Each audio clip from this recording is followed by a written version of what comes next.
रायजादा, ऐसा वजनदार नाम मानो इंडिया की टॉप बिजनेसमैन फैमिलीज में से किसी एक का वारिस हो।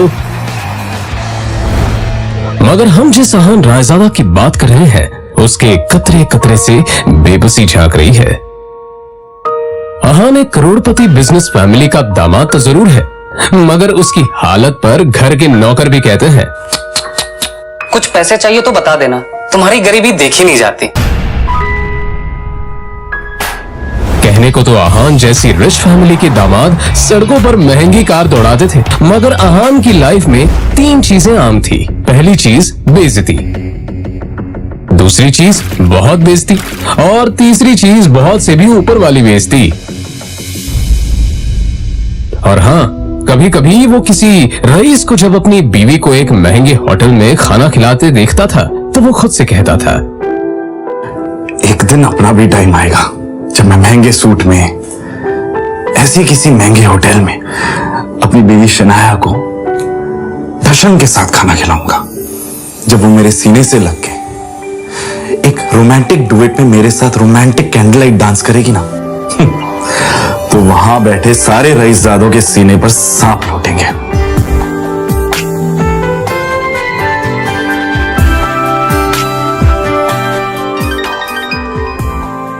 जरूर शनाया ने बहुत विश्व। अहान चौंक कर उठ खड़ा हुआ। मोबाइल स्क्रीन पर देखा तो शगुन का फोन था। अहान के सारे सपने छूमंतर हो गए। शगुन अहान की बीवी शनाया की कजिन थी जो हमेशा ही अहान को नीचा दिखाने की कोशिश करती थी। मोबाइल की तरफ देखकर अहान ने बुरा सा मुंह बनाया और फिर कुछ सोचकर फोन उठा लिया। मेरे प्यारे जीजा जी, फोन नहीं उठाते आप? वो मैम। अच्छा वो सब छोड़िए, आप एक काम कीजिए, साहू ज्वेलर्स पे मेरा एक नेकलेस पड़ा है, मैंने ओनर को कॉल कर दिया है, वहाँ जाके नेकलेस कलेक्ट करके मेरे घर पे आ जाइए। शगुन, मुझे बैंक जाना है और ये मैं बैंक जाने का तेवर किसी और को दिखाइएगा जीजा जी। वैसे भी आपको हमारे फैमिली के टुकड़ों पर ही पलना है ना? तो जितना काम कहा जा रहा है उतना कीजिए। और हाँ, नेकलेस के साथ में ओनर आपको 30,000 रुपए भी देगा, वो लेकर मेरे घर पे आ जाइए और 30,000 रुपए में से 1 रुपया भी कम नहीं होना चाहिए, समझे ना? देखो शगुन, आज तक मैंने कभी चोरी नहीं की है। और दूसरी बात यह कि अगर मुझ पर इतना डाउट है तो किसी नौकर को भिजवा के करवा लो। क्या है ना, बहस करने की इजाजत आपको है नहीं, तो जितना काम कहा जा रहा है उतना कीजिए। 1 घंटे के अंदर नेकलेस और पैसे लेकर मेरे घर आ जाइए। और फिर से कह रही हूँ, 30,000 रुपए में से 1 भी रुपया कम नहीं होना चाहिए। बाय। अरे है दीदी को बुलाओ यार, है दीदी।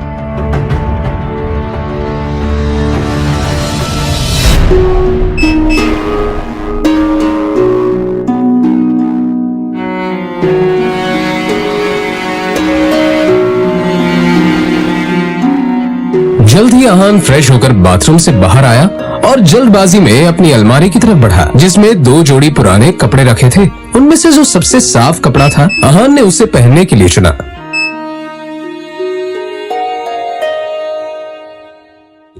तैयार होकर वो बाहर निकला और जैसे ही सामने देखा तो उसकी सास यामिनी गिल अपनी कुछ सहेलियों के साथ पार्टी में व्यस्त थी। तभी यामिनी जी की एक सहेली ने अपने सैंडल की तरफ देखकर कहा, यामिनी, ये देखो ना, तुम्हारे आते आते मेरा बेल्ट टूट गया चप्पल का। अब मैं घर कैसे जाऊंगी? अरे इसमें टेंशन लेने वाली कौन सी बात है? तुम पार्टी एंजॉय करो, मैं नौकर से कह दूंगी, वो ठीक करवा कर लाएगा। ना ना, मैं नौकरों पे भरोसा नहीं करती।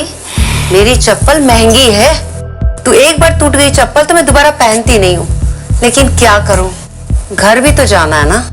अहान उस तरफ से निकला ही था जब यामिनी जी की नजर उस पर पड़ गई। डोंट वरी, नौकर नहीं है, नौकर से थोड़ा ऊपर ही है, वो तुम्हारा काम अच्छे से करेगा। सुनो, ये चप्पल लो और इसे ठीक करा कर लाओ। तभी यामिनी जी की सहेली ने कहा, यामिनी, ये सब काम दामाद से अच्छा नहीं लगता। अरे तुम इतना टेंशन क्यों ले रही हो? वैसे भी इसे ये सब काम करने में बड़ा मजा आता है। तुम लोग को भी कोई काम हो तो बता दे रहा। दामाद है तो क्या हुआ, चप्पल भी ठीक नहीं करा सकता? कुछ तो करे, वैसे भी कुछ करता धरता तो है नहीं। ये बातें सीधा अहान के दिल पर आकर लगी, मगर अब उसे ये सब हमेशा ही सुनने की आदत हो गई थी। उसे याद था कि आज उसका बर्थडे है, मगर ये सिर्फ उसे ही याद था, बाकी किसी को भी इससे कोई मतलब नहीं मैं भी था। शगुन का काम करने जा रहा हूँ। बहस मत करो, जो काम दिया है वो करके आओ। दामाद है तो दामाद की तरह रहो। भिखारी कहेगा। पता नहीं शनाया की जिंदगी में ऐसा क्या लिखा था कि तुम जैसा पति मिला है उससे। और अब यामिनी जी की सहेली ने अहान को उसकी टूटी हुई सैंडल की स्ट्रैप दिखाकर कहा, ये वाली चप्पल ठीक करना है, महंगी दुकान में ठीक करवाना, समझ में आया? कहते हुए उसने अहान का हाथ उठाकर सैंडल उसके हाथ में पकड़ा दिया।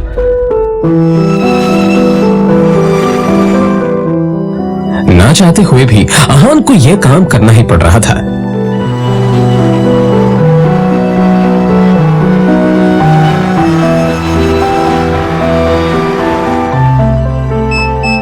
उसके मोबाइल पर उसकी बीवी शनाया ने मैसेज किया।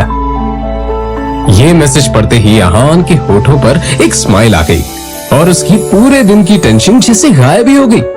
आज पहली बार शनाया ने उसे ऑफिस बुलाया था। एक वही तो थी उसकी जिंदगी में जिसकी मुस्कुराहट देखकर वो खुद को जिंदा रखता था। शनाया का चेहरा देखे बिना अहान को चैन नहीं मिलता था और उसके बस में होता तो शनाया की हर एक खुशी के लिए खुद को लाखों बार कुर्बान कर देता। रास्ते में अहान को एक फूलों की दुकान मिली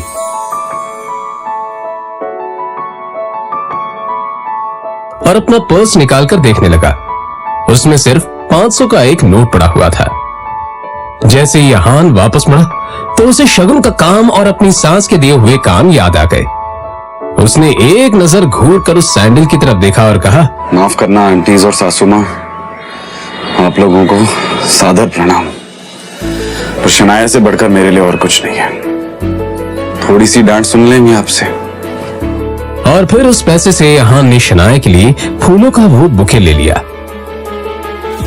आज वो पहली बार गिल कंस्ट्रक्शन के ऑफिस जा रहा था, जो कंपनी गिल खानदान की थी। ये सोचकर आज वो फूला नहीं समा रहा था कि वहां उसका अच्छे से स्वागत होगा कि तभी सामने से आने वाले एक आदमी से अहान टकरा गया। उसका नाम देव मल्होत्रा था। यू इडियट, दिखाई नहीं देता तुम्हें?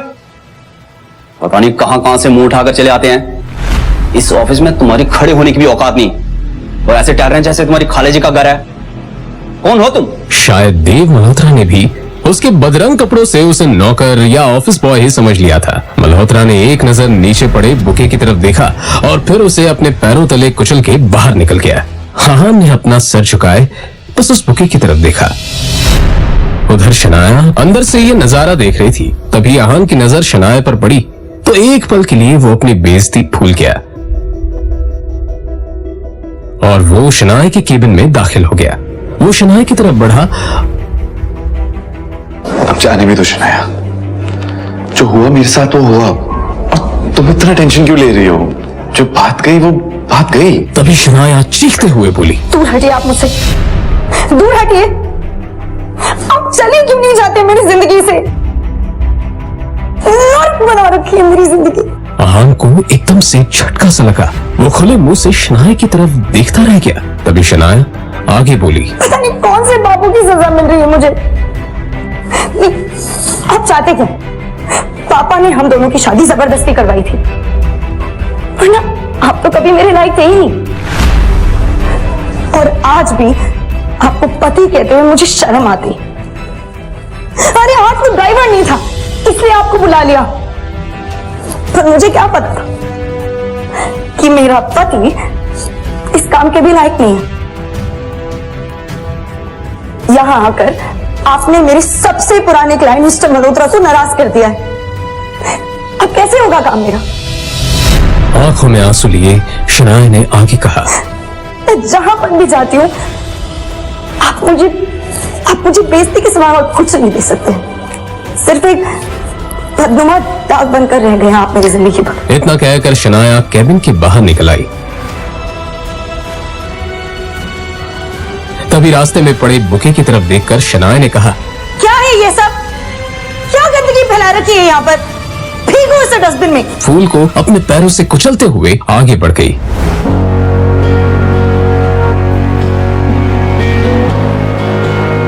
मल्होत्रा अपनी कार में बैठा पहले से शनाया का इंतजार कर रहा था। फिर अहान के सामने ही शनाया अपने क्लाइंट मल्होत्रा की कार में बैठी और बिजनेस के सिलसिले में वहीं से जा चुकी थी।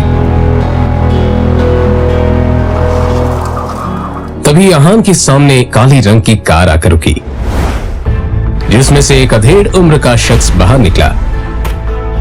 अहान उसे देखते ही चौंक गया, क्योंकि उसकी यहाँ आने की उम्मीद अहान को बिल्कुल नहीं थी। वो आदमी अहान के सामने आकर बोला, यंग मास्टर, एशिया की सबसे अमीर कंपनी है और रायजादा ग्रुप के अरबों रुपए का बिजनेस एम्पायर है। आपका इंतजार कर रहा है।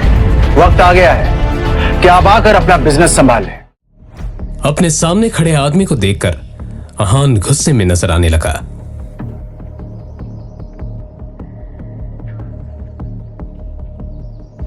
मिस्टर विक्रम, आप यहां पर क्या कर रहे हैं? यंग मास्टर, मैं आपको लेने के लिए आया हूं। देखिए, मैं आपके साथ बहस तो नहीं कर सकता। मैं भी आपके पिताजी का एक नौकर ही हूं। पर हाँ, उन्होंने जो काम बोला है वो तो मुझे करना ही होगा। सीधे पॉइंट पर आइए। पहेलियां बुझाना मुझे पसंद नहीं है। तो मैं आपसे ये कहने के लिए यहाँ आया हूं कि आपके पिताजी आदित्य रायजादा ये चाहते हैं कि आप आकर उनका बिजनेस संभालें। वो इस एशिया का सबसे बड़ा एम्पायर आपको सौंपना चाहते हैं। और आपको लगा कि मैं उनकी बात मान लूंगा? मैं तो उनका बेटा हूं। तो फिर ये सब मुझे क्यों देना चाह रहे हैं? फिर जब मेरी माँ बीमार थी और मैं उनके पास मदद मांगने गया था, वो तो मीटिंग में बिजी थे ना। और उसकी वजह से आज मेरी माँ इस दुनिया में नहीं रही, और इसके लिए मैं उन्हें कभी माफ नहीं करूंगा। तो बेहतर ये होगा कि आप चले जाइए। अहान के इस बात पर विक्रम ने एक लंबी सांस ली और फिर कहा, यंग मास्टर, आप तो जानते हैं आपके पिताजी कितने जिद्दी हैं।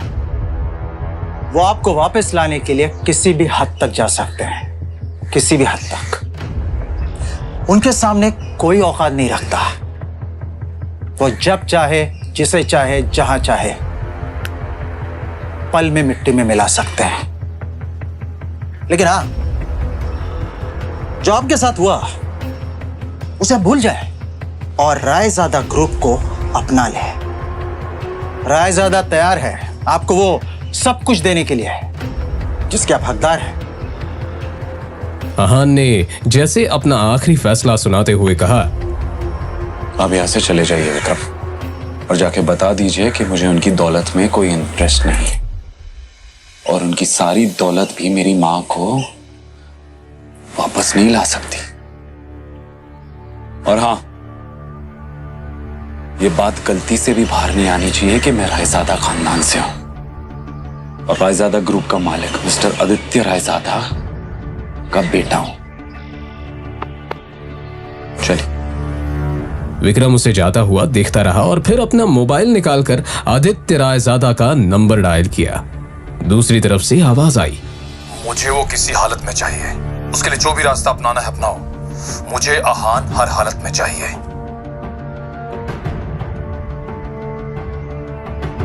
यंग मास्टर, आपको आना ही होगा। इधर अहान कुछ ही देर में अब अपने घर पहुंच चुका था। लगी घड़ी में देखा तो शाम के 7 बज चुके थे। अपने आसपास देखते हुए उसने कहा, तभी अचानक ही अहान का मोबाइल बज उठा। उसने स्क्रीन पर देखा तो यामिनी जी का फोन था। फोन उठाते ही दूसरी तरफ से आवाज आई, कहाँ थे तुम? हाँ, तुम्हें पता है ना तुम्हारी वजह से मेरी सहेलियों के सामने मेरी कितनी बेइज्जती हुई है, और तुम्हारा फोन क्यों नहीं लग रहा है? हाँ, मैं अभी घर वापस आ गई हूँ। ये बताओ तुम्हारा फोन क्यों नहीं लग रहा है? माँ जी, शनाया को लेने गया था, उसका फोन। तो फोन दो उसे, उसका फोन भी नहीं लग रहा है। लेकिन माँ जी, शनाया तो मेरे साथ नहीं आई। पर अभी तो तुमने कहा कि तुम उसे लेने गए थे।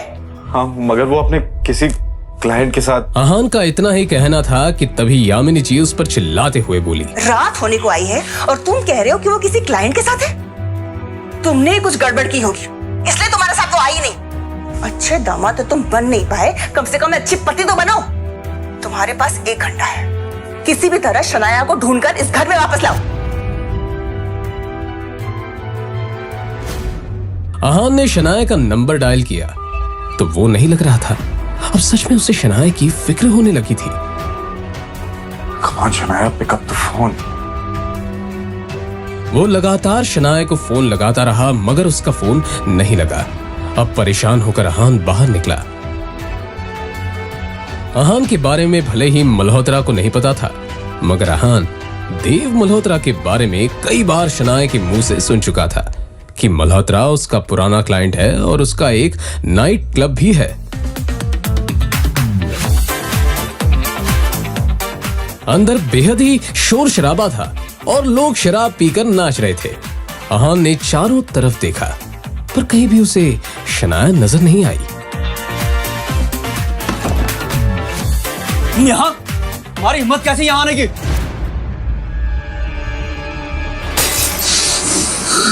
मिस्टर देव मल्होत्रा, मैं शनाया का पति हूं। जी तो कर रहा तुम्हें अभी के अभी जान से मार दूं, पर मेरे हाथ बंधे हुए हैं क्योंकि शनाया को तुम पर बहुत भरोसा है। अब तुम्हारे साथ क्या करना है ये शनाया ही डिसाइड करेगी। आउट।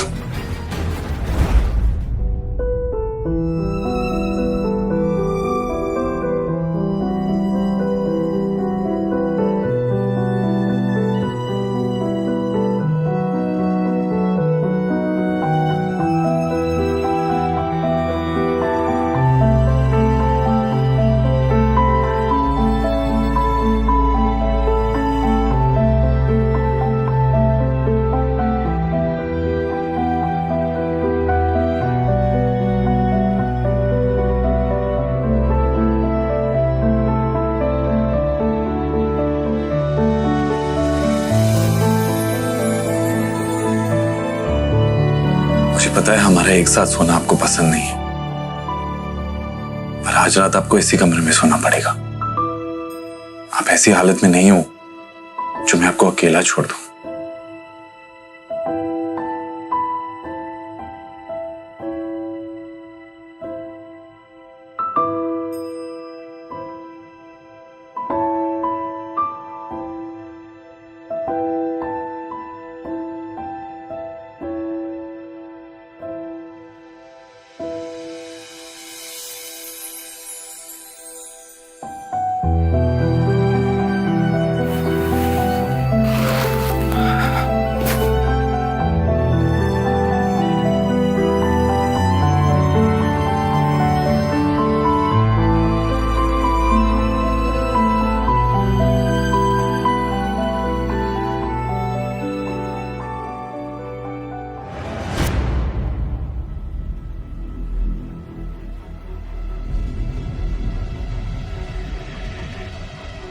आपकी हिम्मत कैसे हुई मुझे अपने साथ सुलाने की? कैसे आई मैं यहाँ? कैसे आई हूं मैं यहाँ? नहीं, एक सेकंड, आपको पता है ना कि मेरा कमरा अलग है, फिर भी आपने अपने बिस्तर पर अपने साथ मुझे सुलाने की हिम्मत की कैसे? नहीं, क्यों किया आपने ऐसा? क्यों? शनाया, तुम कल रात को नशे में थी और मल्होत्रा से बचाकर मैं आपको यहाँ लाया, और आपको इस हालत में देखकर आपको अकेला छोड़ना मैंने सही नहीं समझा, बस इसलिए।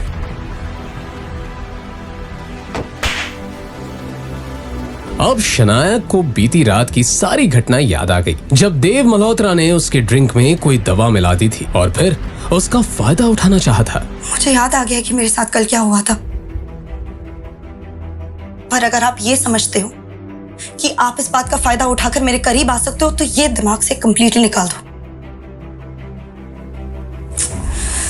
आपके चक्कर में मुझे याद ही नहीं रहा कि मुझे कितना जरूरी काम करना था। इस मल्होत्रा का तो कुछ करना पड़ेगा। मुझे पता ही नहीं था कि ये इतना घटिया इंसान निकलेगा।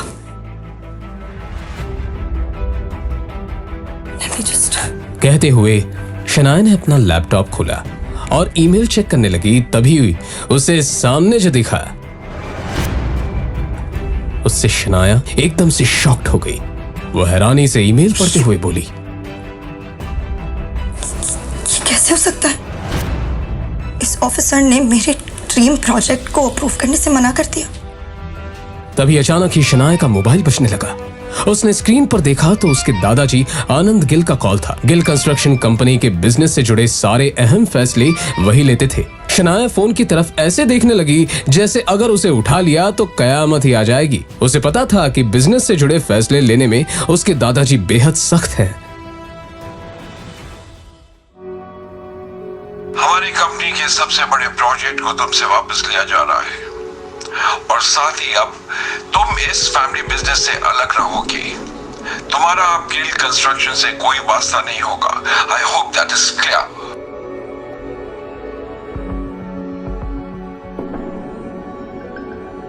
अब ये सब जो कुछ भी है मेरी सरदर्दी है और ये सब मैं खुद ही हैंडल कर लूंगी। इस एक मेल की वजह से मुझसे मेरा ड्रीम प्रोजेक्ट छीना गया। दादाजी ने कहा है कि वो मुझसे प्रोजेक्ट वापस ले रहे हैं और सिर्फ यही नहीं, मुझे कंपनी से भी बाहर किया जा रहा है। मगर ऐसा कैसे हो सकता है? एक प्रोजेक्ट की वजह से कोई भी किसी को कंपनी से कैसे निकाल सकता है? और अगर अप्रूवल नहीं मिला इसमें आपकी क्या गलती है? मैंने कहा ना कि मैं ये सब खुद हैंडल कर लूंगी। मुझे लगता है कि आपको एक बार दादाजी से मिलकर इस मामले में बात करनी चाहिए। इतना बड़ा फैसला फोन पर नहीं कर सकते। शनाया, दुनिया मुझे निकम्मा समझती है और शायद आप भी मुझे ऐसे ही समझते हैं। अब एक बार अपने इस निकम्मे पति को भी मौका देकर देख लो। ओह, तो आप अपने आप को बड़ा तीसमार खान समझते हैं ना? क्या कर लेंगे आप? मेरे साथ चलो और अपने दादाजी से बात करो।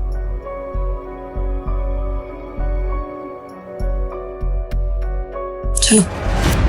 कुछ ही देर में वो दोनों शनाया के दादाजी आनंद गिल के ऑफिस में थे। Shanaya, Aahan, sit down.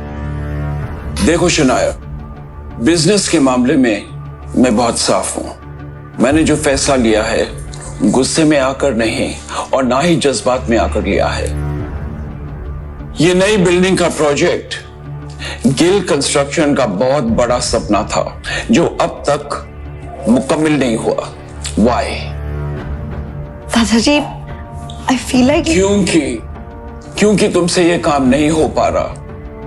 मैंने ये प्रोजेक्ट तुम्हारे कजन शौर्य को दे दिया है। आज से वो इस प्रोजेक्ट को हैंडल करेगा। तुम घर पर बैठकर आराम करो। पर दादाजी, ये प्रोजेक्ट मेरा सपना है दादाजी। मुझे नहीं पता क्या कमी रह गई जो हमें अप्रूवल्स नहीं मिले, बट आई प्रॉमिस यू किसी भी हाल में मैं अप्रूवल्स लेके रहूंगी। दादाजी प्लीज शौर्या को ये प्रोजेक्ट देने से पहले मुझे एक आखिरी मौका दीजिए प्लीज दादाजी। ठीक है, मगर ये काम आज ही होना चाहिए। I hope I am clear on that. जी दादाजी, एब्सोल्युटली।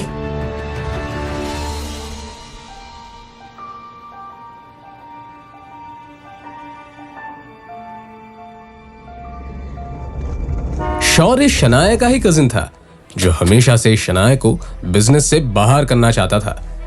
उसकी हसरत थी कि एक दिन वो इस बिजनेस एम्पायर को हासिल कर ले और इसके लिए शनाया को वो हर हाल में पीछे छोड़ना चाहता था। अप्रूवल के लिए आई हो, मगर अफसोस अब कोई फायदा नहीं है क्योंकि उस ऑफिसर को मैंने ऑलरेडी खरीद लिया।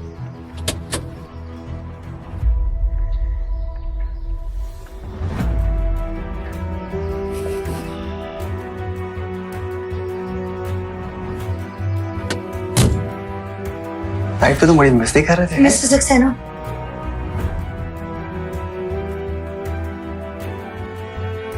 कहिए शनाया जी, कैसे आना हुआ? गिल कंस्ट्रक्शन की जो बिल्डिंग है उसके सारे डॉक्यूमेंट्स कंप्लीट है और हर जगह पर सारे नियमों का पालन भी किया गया है। बावजूद इसके हमें अप्रूवल नहीं मिला। क्या मैं आपसे पूछ सकती हूँ कि आपने ऐसा क्यों किया? मैंने इन्हें ऐसा करने बोला था।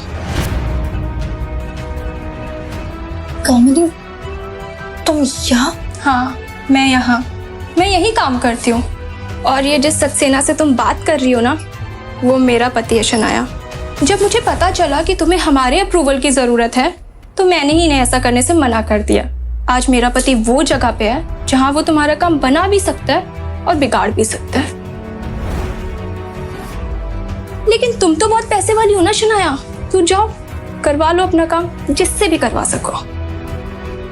कामिनी, जो कुछ भी हुआ वो सब मेरी गलती थी। मैं बहुत नासमझ थी।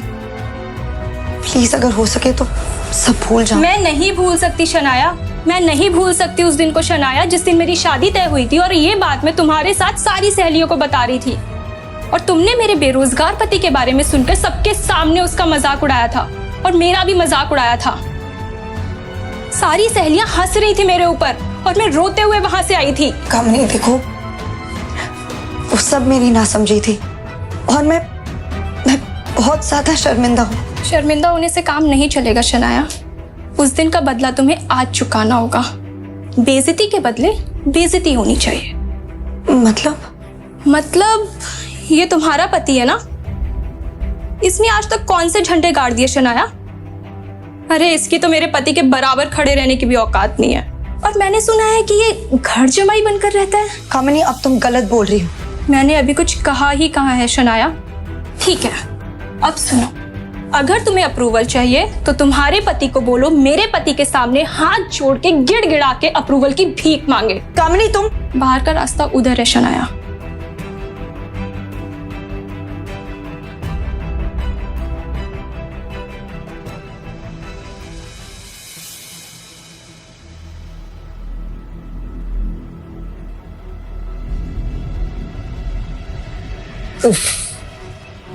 शायद काम हुआ नहीं। So sad. अब तो तुम्हें प्रोजेक्ट मेरे हवाले करना होगा। और तो और आनंद दादू की नजरों में भी अब तुम किसी काम की नहीं रही। अब तो तुम्हें ये कंपनी भी छोड़नी पड़ेगी। तुम बिल्कुल टेंशन मत लो, मैं हूं ना, मैं सब संभाल लूंगा। तुम बस घर पर आराम करो अपने उस निकम्मे पति के साथ, उसकी बीवी बनकर। और वो तुम्हारा पति कहां रह गया? वापस नहीं आया तुम्हारे साथ?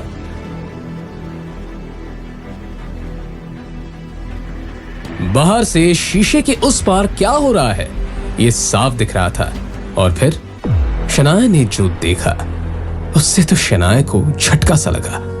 अंदर अहान सारे स्टाफ के सामने गिड़गिड़ा रहा था, अप्रूवल की भीख मांग रहा था।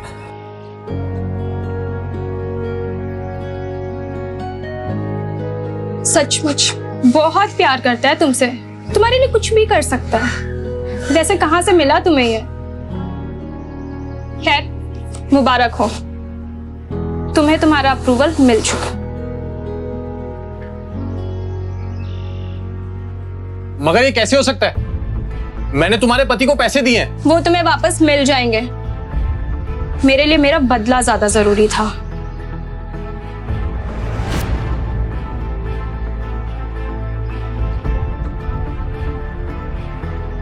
आप क्या समझते हैं खुद को? क्यों किया आपने ऐसा?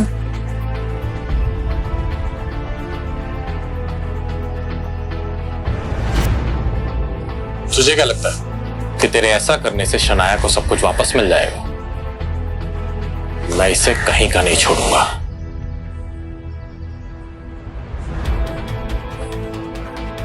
तू क्या? दुनिया में कोई भी शनाया का बाल तक बांका नहीं कर सकता। तो मगर कब तक साथ देगा तो शनाया का? देखता जा, मैं तेरा और शनाया का रिश्ता ही खत्म कर दूंगा। कोशिश कर ले, चल जाएगा।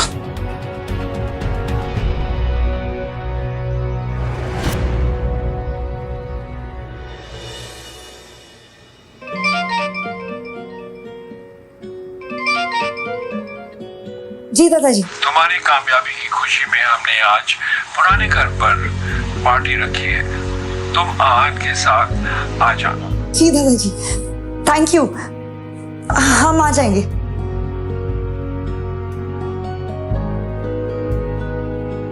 क्या हुआ?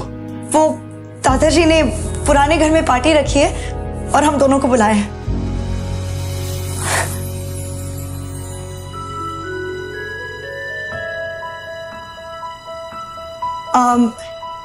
मेरा मतलब है कि पार्टी में बुलाया है, पर इसमें इतना खुश होने वाली बात ही नहीं है। उन्होंने कहा है कि आप सिर्फ हमें छोड़ने चलेंगे बस। आहान भी अंदर ही अंदर काफी खुश था, मगर उसने ये अपने चेहरे पर जाहिर नहीं होने दिया।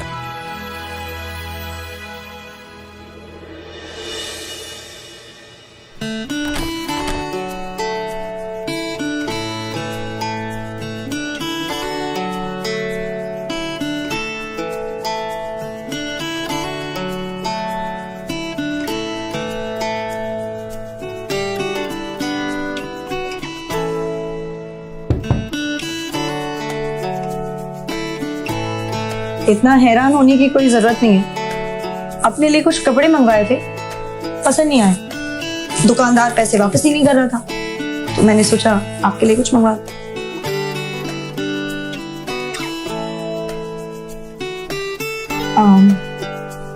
चलते हुए पहन लीजिएगा।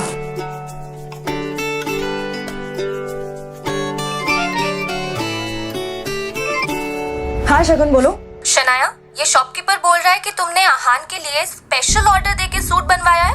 क्या चल रहा है ये सब? तो मैं आहान के लिए कुछ करूं तो उसमें गलत क्या है? फोन रखो, बाद में बात करते हैं। शाम हो चुकी थी और सभी बड़े लोग पार्टी में आ चुके थे। आहान और शनाया को देखकर शौर्य और शगुन के मन में कुछ और ही चल रहा था। एक काम बोला था मैंने इस आहान को, वो भी नहीं हुआ इससे। आजकल बहुत सर पर चढ़कर नाच रहा है। इसके लिए मैंने खुद कुछ सोच रखा है, कुछ ऐसा जिससे जितनी ये जोड़ी खूबसूरत दिख रही है ना, उतना लोग इन पर थूकेंगे। उसके लिए मुझे तुम्हारा साथ चाहिए होगा।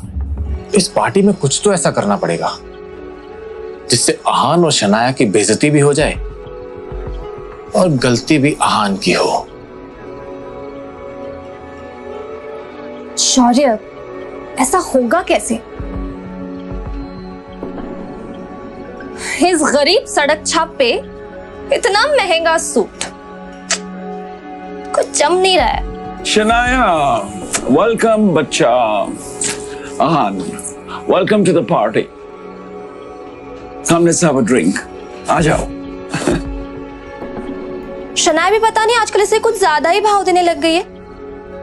पता नहीं क्या हो गया ऐसे। सही कहा, आजकल कुछ ज्यादा ही उछल रहा है। अब देखो मैं क्या करता हूं।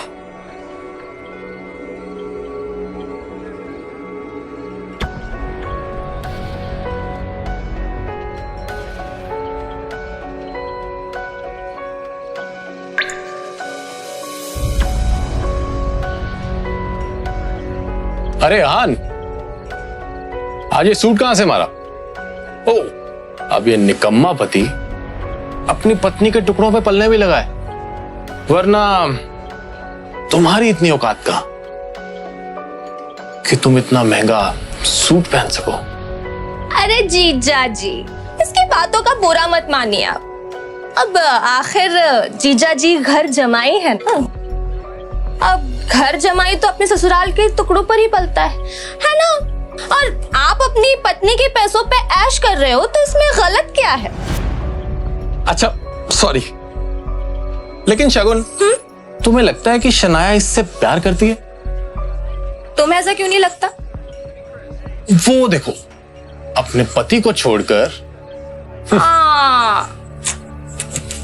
वो तो है। गौरव हमेशा से ही शनाया को पसंद करता था, मगर फिर उसकी शादी शगुन के साथ हो गई। बावजूद इसके गौरव अब भी कोई मौका नहीं छोड़ता था, इसलिए अब भी वो उस पर ट्राई करता रहता था। हाँ, ये बात अलग थी कि शनाया गौरव को जरा भी भाव नहीं देती थी। कम से कम आज के दिन तो शनाया को अपने पति को अकेला नहीं छोड़ना चाहिए था। जीजा जी, ओ छोड़िए ना, चलिए हम एंजॉय करते हैं। नहीं मैम, शराब नहीं। अरे कम ऑन आहान, कभी कभी ऐसी पार्टीज में ये सब चलता है। पी भी लो। अरे लो यार, P low. That's like a good boy. ओ जीजा जी, हमारे ग्लास से नहीं पियेंगे? इतना भेदभाव? चलिए come on finish it. Come on come on come on come on. You have to do this, you have to do this. Come on come on. Bravo जीजा जी।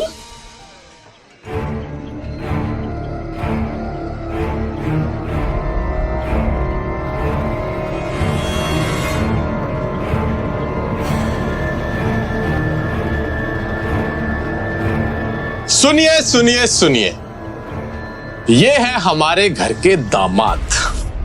इनमें बहुत सी खूबियां हैं और ये किस खानदान से है, इनका पेशा क्या है, आज ये सब बताएंगे कि इन्होंने क्या सोचकर हमसे रिश्ता जोड़ा।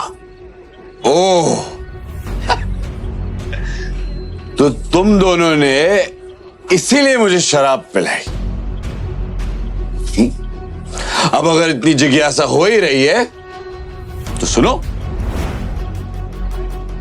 साले साहब, पहले आपसे शुरू करते हैं। तुम ना एक नंबर के लालची और खुदगर्ज इंसान हो।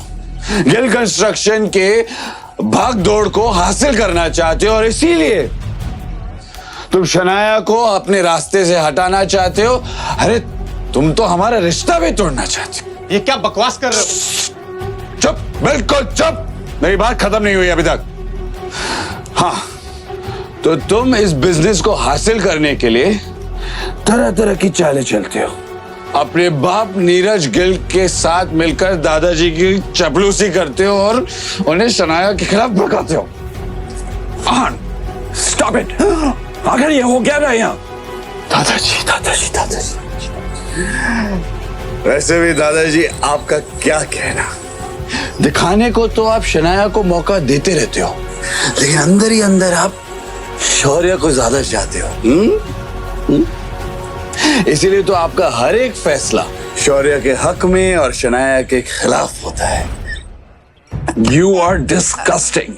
जाओ यहां से। आहान, अपनी हद में रहो। ये हमारे दादाजी है, तुमसे उम्र, रिश्ते और औहदे में सबसे बड़े हैं। शगन, ओ शगन, तुम्हारी कमी थी। क्या है, मुझे पता है कि शनाया के खिलाफ तुम और शौर्य अब एक हो चुके हो। आखिर तुम शौर्य के चाचा की बेटी जो हो। अंदर ही अंदर तुम एक दूसरे के बारे में जो भी कहो, पर जब बात शनाया की आती है, मुझे पता है कि तुम दोनों एक हो जाते हो। इसीलिए मुझे शराब पिलाई ताकि तुम मेरी बेइज्जती कर सको, है ना? पर तुम लाख कोशिश करो, मैं शनाया के साथ हूं और मेरे होते हुए शनाया का कोई कुछ नहीं बिगाड़ सकता। सच कहूं, सॉरी, तो एक शनाया ही है जो तुम सबसे ज्यादा टैलेंटेड है, सबका ख्याल करती है, सबका फिक्र करती है, लेकिन भेदभाव भी उसी के साथ हो रहा है। अपनी ये बकवास बंद करो। ऑलरेडी बहुत बेइज्जती करवा चुके हो तुम। निकल जा यहां से। तू कल भी शनाया की जूती के बराबर था और आज भी वही है। आज तुम दोनों ने बेशर्मी की सारी हदें पार कर दी। किसी को नीचा दिखाने के लिए कोई इतना गिर सकता है, ये मैं पहली बार देख रही हूं। आज के बाद आहान को कुछ भी कहने से पहले एक बात याद रखना, ये मेरे पति हैं और जो तुम लोगों के लाख कोशिशों के बावजूद भी ना बदल नहीं सकते। इसलिए अगली बार आहान के साथ कुछ भी गलत करने की कोशिश की ना, तो मुझसे बुरा कोई नहीं होगा। चलिए। ये सब क्या है शौर्य? ये आहान हमारे खानदान पर धब्बा बन चुका है आंटी, और ये शनाया, ये इसी के साथ रहना चाहती है। हाँ, लेकिन हम कर भी क्या सकते हैं? शनाया के पापा ने इस मुसीबत को हमारे गले बांध दिया है। कर सकते हैं, हम बहुत कुछ कर सकते हैं। अगर आप चाहें तो हम इनका रिश्ता भी खत्म कर सकते हैं। रियली? मगर कैसे?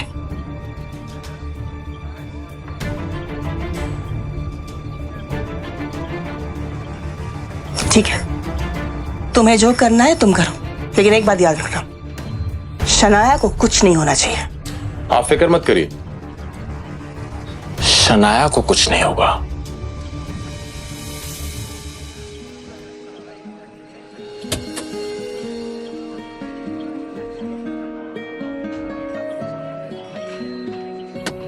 आज जो कुछ भी हुआ है उसे भड़काने में जरूर शौर्य और शगुन का हाथ है, मगर जो भी हो, आखिरकार आहान के दिल में छुपी हुई फीलिंग्स तो सामने आ गई। अब मैं कॉन्फिडेंट हूँ कि आहान भी वही महसूस करता है जो मैं करती हूँ।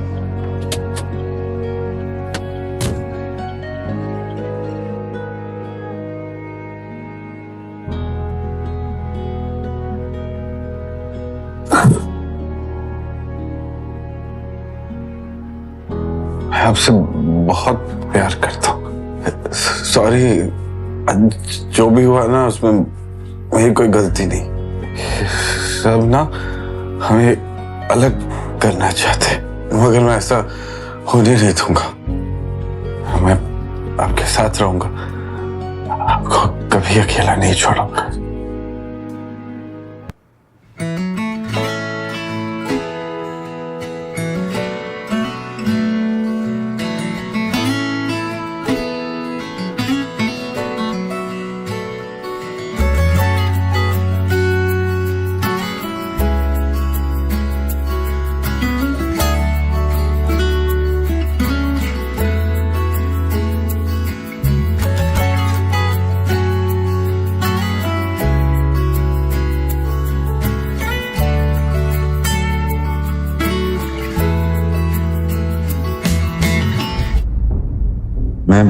मैं यहाँ कैसे आया? क्या हुआ है मेरे साथ? कल रात को काफी ज्यादा हो गया था। अब मैं शनाया को कैसे फेस करूंगा? खैर, देखा जाएगा।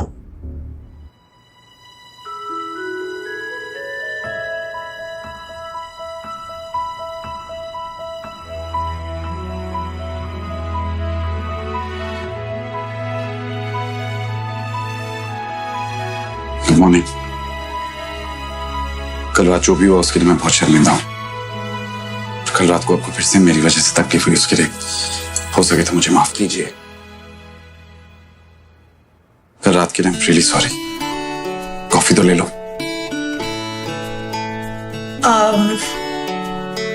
एक्चुअली वो मुझे फ्रेश होने जाना है, बहुत काम है, लौट कर पी लूंगी।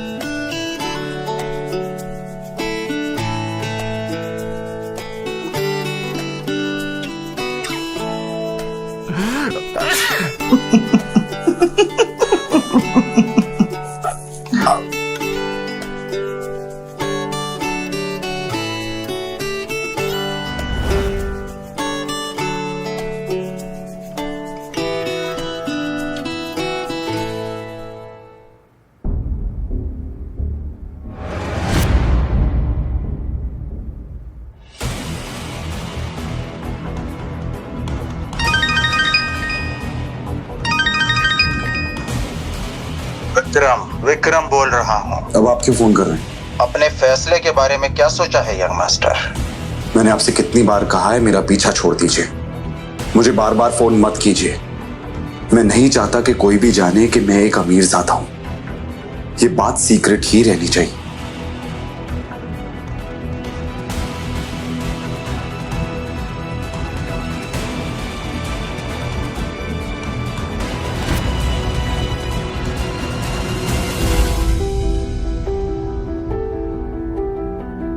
क्या हुआ शनाया? हाँ, वो कल रात को जो हुआ इसलिए। इट्स ओके, मुझे ऑफिस जाना है, इसलिए बार बार एक ही बात करना बंद कीजिए प्लीज।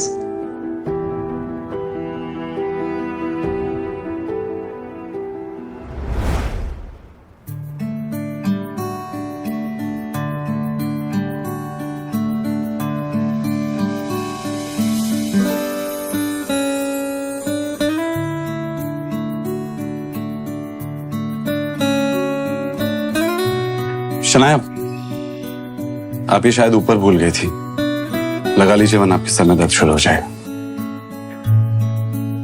दोनों अपने मंजिल की तरफ निकल पड़े। वो मैं सोची थी कि क्यों ना मैं इस बाइक से ही चलूं, ट्रैफिक में आसानी हो जाएगी ना।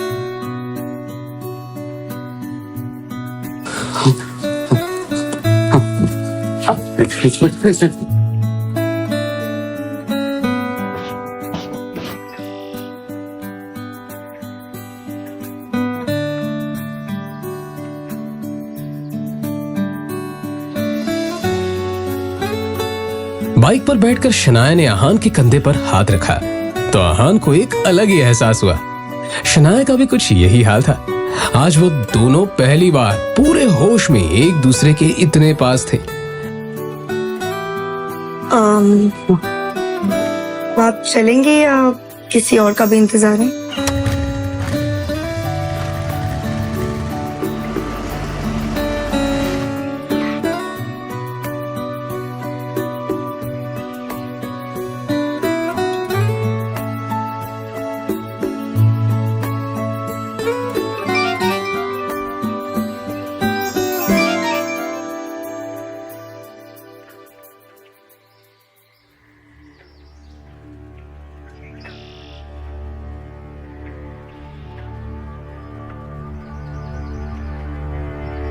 शनाया के पापा के एक्सीडेंट की खबर सुनकर आहान की भी वही हालत खराब हो गई, क्योंकि एक वही तो थे उनकी जिंदगी में जिन्होंने आहान पर हमेशा विश्वास किया था। शनाया बेटा, तुम्हारे पापा उन्हें आईसीयू में रखा है। आप चिंता मत कीजिए, सब ठीक हो जाएगा। जाके पता करके आते हैं, चलिए। क्या बात है डॉक्टर, कैसी हालत है वो उनकी? जब उन्हें यहाँ लाया गया तो उनकी हालत बहुत खराब थी, पर अब उनकी हालत स्थिर है। फिर भी हम उन्हें निगरानी में रखे हुए हैं। फिलहाल उम्मीद है कि उनकी हालत में सुधार हो, पर कुछ और होने की आशंका से हम इनकार भी नहीं कर सकते।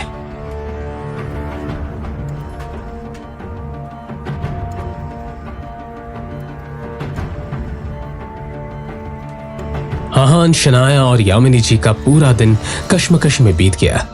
शाम होने को आई थी और अब भी वो सब हॉस्पिटल में मौजूद थे। शनाया की हालत आहान से देखी नहीं जा रही थी। तभी कुछ सोचते हुए आहान ने शनाया के पास जाकर कहा,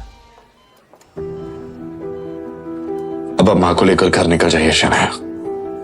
अंकल की देखभाल के लिए मैं यहाँ हूँ। जो भी होगा मैं आपको फोन करता रहूंगा।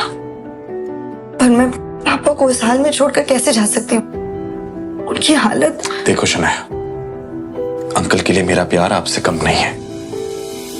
उन्होंने मेरे लिए जो कुछ भी किया है उसका एहसान मैं नहीं चुका सकता।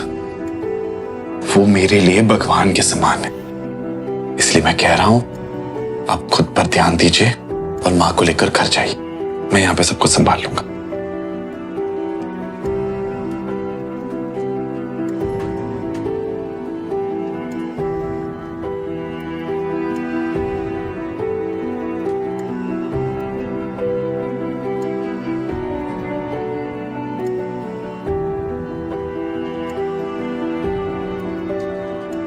कुछ ही देर में शनाया अपने कमरे पर और यामिनी जी अपने घर पर थी। उधर आहान अभी हॉस्पिटल में एक जगह बैठा हुआ था जब डॉक्टर ने उसके पास आकर कहा, देखिए मिस्टर शेखर की हालत अचानक ही बहुत ज्यादा बिगड़ती जा रही है। जल्दी उनका ऑपरेशन करना होगा।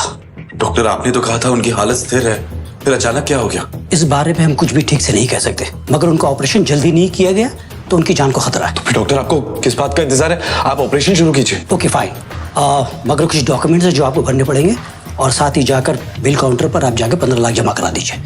मैं ऑपरेशन की जाकर तैयारी करता हूँ। ओके। 15 लाख की बात सुनते ही आहान टेंशन में नजर आने लगा। उसने शनाया को कॉल करने के लिए फोन निकाला ही था कि तभी उसके सामने विक्रम खड़ा दिखाई दिया, जो आहान की तरफ देखकर मुस्कुरा रहा था। उसे देखते ही आहान के दिमाग में ढेर सारे डाउट्स आ गए और वो विक्रम के पास जाकर बोला, आप यहाँ पे क्या कर रहे हैं? वैसे शनाया पैसे का इंतजाम आसानी से कर लेगी, लेकिन आपने ये सोचा है यंग मास्टर कि ये सब अपने आप कैसे हो गया? यह एक्सीडेंट तुम्हारे पापा के कहने पर ही करवाया गया है। आपकी हिम्मत कैसे हुई ये करवाने की? आदित्य रायजादा की हिम्मत इतनी ज्यादा है कि उनके एक इशारे पर शेयर मार्केट हिल सकता है। ये तो एक मामूली सा एक्सीडेंट है। ये आपने सही नहीं किया और इसकी कीमत आपको चुकानी ही होगी। बस 15 लाख की तो कीमत है और मैं वो पूरी देने के लिए तैयार हूं। रायजादा ग्रुप को अपना लो। वैसे भी इस कंपनी के सामने 15 लाख ऊंट के मुंह में जीरे समान है। ये पैसे तो तुम्हें देने ही होंगे, लेकिन अंकल के एक्सीडेंट का हिसाब मैं बाद में लूंगा, लेकिन तुम्हारी बात कभी नहीं मानूंगा।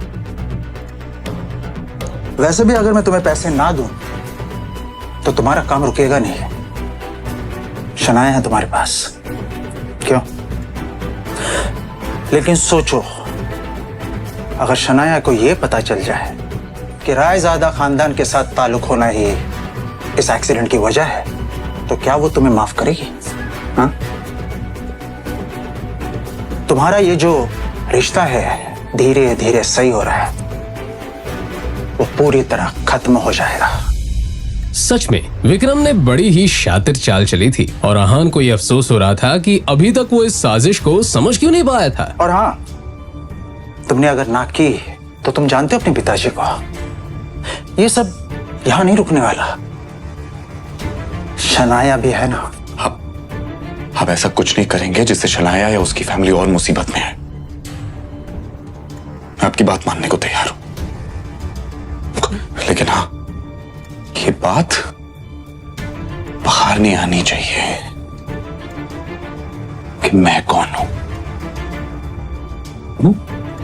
और ये सब मेरी वजह से हुआ है।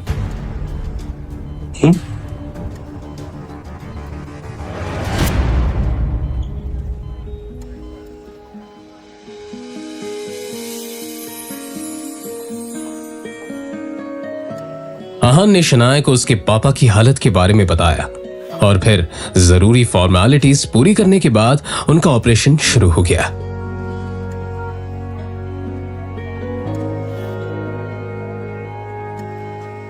कुछ देर में डॉक्टर ने खबर सुनाई थी कि अब शेखर की हालत ठीक है। ये सुनकर दोनों ने राहत की सांस ली।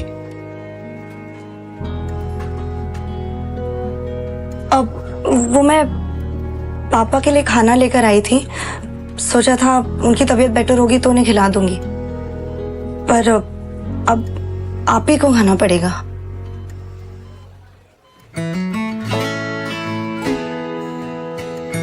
अब भिंडी की सब्जी है। आहान को सच में भूख लगी थी। उसने टिफिन खोला तो अंदर भिंडी की सब्जी रखी हुई थी जो आहान को बहुत पसंद थी। तभी उसे शनाया की बात याद आई कि उसने खाना पापा के लिए बनाया था, मगर उसके पापा शेखर को तो भिंडी से सख्त नफरत थी। मतलब साफ था कि शनाया ने ये खाना आहान के लिए बनाया था। पापा, मैंने क्या?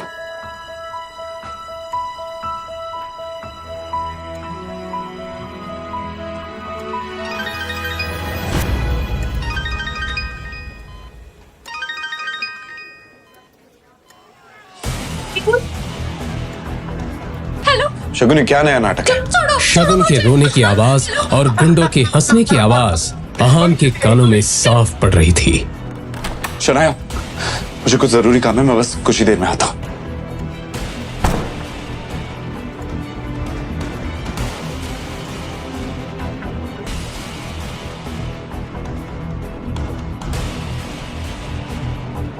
अचानक हुए इस हमले से आहान खुद को संभाल नहीं पाया। अपनी नाक पर पड़े बंधन से आहान ने निकलने की पूरी कोशिश की थी, मगर अंत में उसका शरीर ढीला होता गया और आहान बेहोश होकर जमीन पर गिर पड़ा। जाहिर था आहान को रुमाल में लगे क्लोरोफॉर्म की मदद से बेहोश किया गया था और फिर जैसे ही वो बेहोश हुआ, उसके सामने दो चेहरे आकर खड़े हो गए। उनका नाम शौर्य और शगुन था। दोनों के चेहरे पर एक विजयी मुस्कान थी। तभी शगुन ने शौर्य से कहा,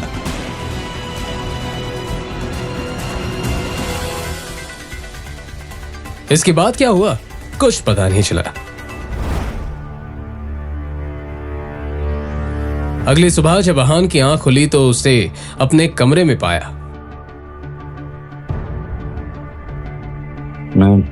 मैं कैसे आया? रात के बारे में याद आते ही आहान चौंक पड़ा। क्या हुआ है मेरे साथ?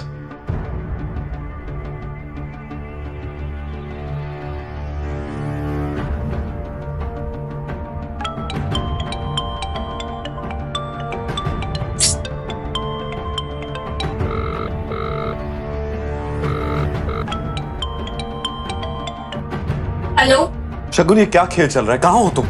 मैं जब मल्होत्रा के यहाँ पहुंचा तब वहां तुम नहीं थी, और फिर मुझे किसी ने बेहोश कर दिया, और अब मैं अपने घर में उठाऊं। सच सच बताओ, मेरे साथ क्या हुआ? लगते नशे करने की आदत पड़ गई है क्या आपको जीजा जी? देखिए, मैंने आपको कहीं नहीं बुलाया। मैं तो शहर से बाहर हूँ यार। देखिए जीजा जी, मैं बहुत बिजी हूँ। आपकी फिजूल की बातों के लिए मेरे पास बिल्कुल वक्त नहीं, ठीक है? फोन रखिए। इतना कहकर शगुन ने फोन काट दिया। तभी उसके मोबाइल पर शनाया का मैसेज आया। इस मैसेज को पढ़कर आहान ने एक लंबी सांस ली, और फिर उसकी मोबाइल पर विक्रम का फोन आया। फोन उठाते ही विक्रम ने कहा, अब आप अपना काम शुरू कर सकते हैं। फिलहाल आपके रहने के लिए रोजवुड स्प्रिंग में एक घर बुक कर दिया है। आप जाकर देख सकते हैं, मगर उस कार्तिक कोहली से बचकर रहना। वो बहुत ही चालाक है और अपना काम निकालने में काफी माहिर। रोजवुड स्प्रिंग के बारे में आहान ने बहुत सुन रखा था। एक फ्लैट की कीमत भी वहां 50 करोड़ से कम नहीं थी। उसे याद था कि शनाया को ये जगह बहुत पसंद थी। अरे ओ, रुको रुको, कौन हो तुम और इस तरह से अंदर क्यों जा रहे हो?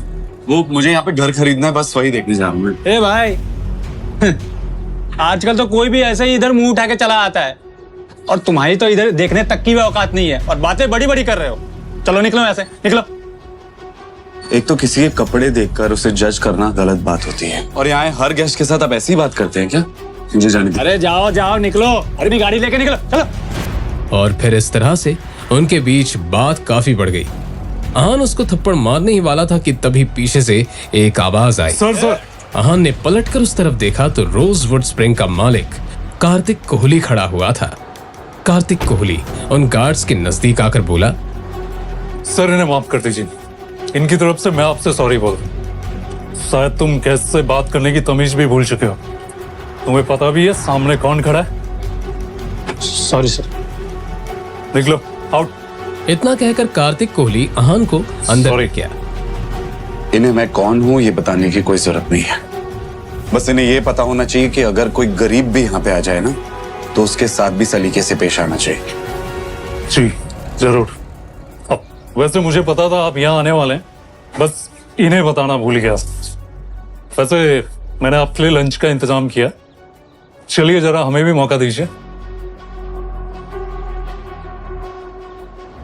आपका ये रोजवुड स्प्रिंग्स काफी पॉपुलर हो रहा है, पर मुझे लगता है अगर इस पहाड़ी इलाके में इसका एक्सपेंशन हो पाए ना, तो ये जगह देश भर में मशहूर हो जाएगी और बड़े बड़े लोग आकर खरीदारी करना पसंद करेंगे।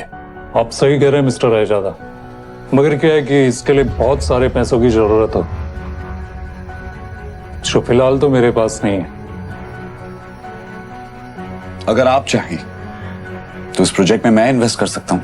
ये तो मेरे लिए बड़े नसीब की बात होगी। मुझे आपका ये फैसला मंजूर है। और फिर इस तरह से यहाँ एक डील फाइनल हो गई। कार्तिक कोहली बहुत ही खुश था। तो ठीक है, मैं चलता हूँ। अरे मिस्टर रायजादा, बाहर धूप बहुत है, आप मेरी गाड़ी लेकर जाइए प्लीज।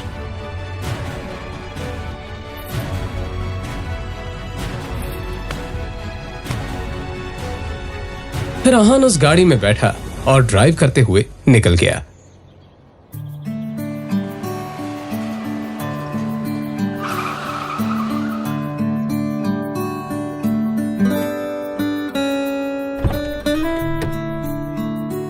इधर आहान अब शनाया के ऑफिस के बाहर पहुंच चुका था। आज वो इस गाड़ी पर शनाया को ले जाने वाला था।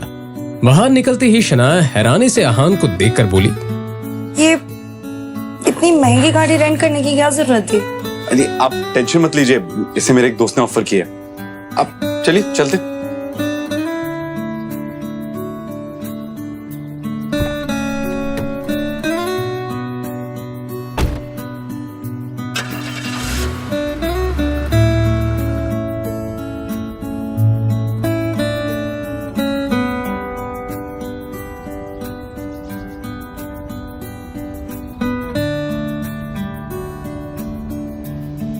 उनके बीच अभी खामोशी ही थी जब अचानक ही अहान के मोबाइल पर कोई मैसेज आया।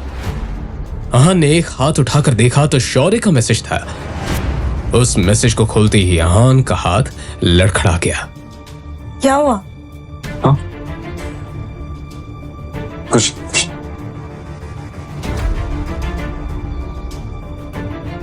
शनाया ने घूरते हुए एक नजर अहान की तरफ देखा तो उसे कुछ अजीब लगा। अगर आपको कोई प्रॉब्लम है तो आप मुझे बता सकते हैं। शौर्य ने जो मैसेज भेजा था उसमें अहान के कई सारे फोटोज थे जिसमें अहान किसी लड़की के साथ दोनों उस तस्वीर में काफी ज्यादा इंटीमेट थे।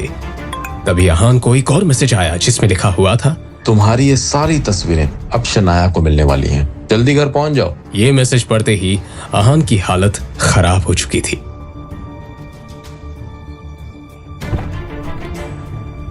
वही रुक जाओ। अब इस घर में कदम रखने की हिम्मत भी मत करना। आज तक तुम सिर्फ एक धब्बा थे, आज कलंक बन चुके हो।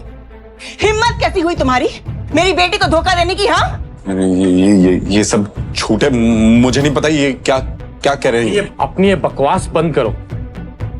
इन तस्वीरों को देखकर कौन विश्वास नहीं करेगा कि ये तुम हो?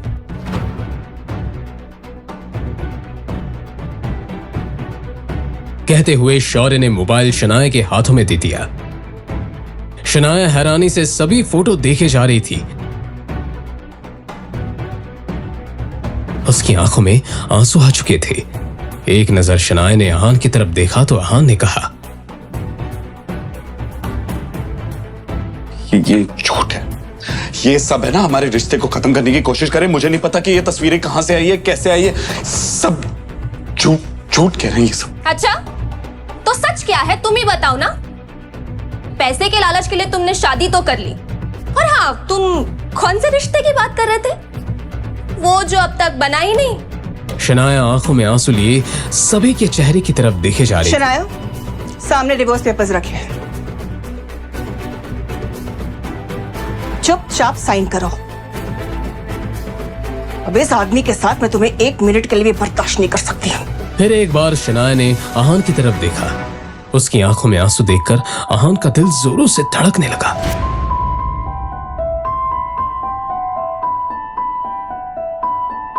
शनाया भारी कदम से उस टेबल की तरफ बढ़ रही थी जहां पर डिवोर्स पेपर रखा हुआ था। ये देखकर अहान का दिल जोरों से धड़कने लगा।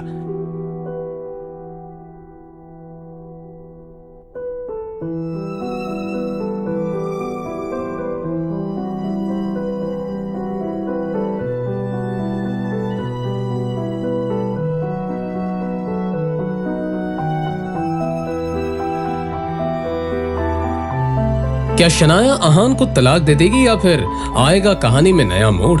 जानने के लिए बने रहिए इस कहानी के साथ सिर्फ और सिर्फ पॉकेट एफएम ऐप पर।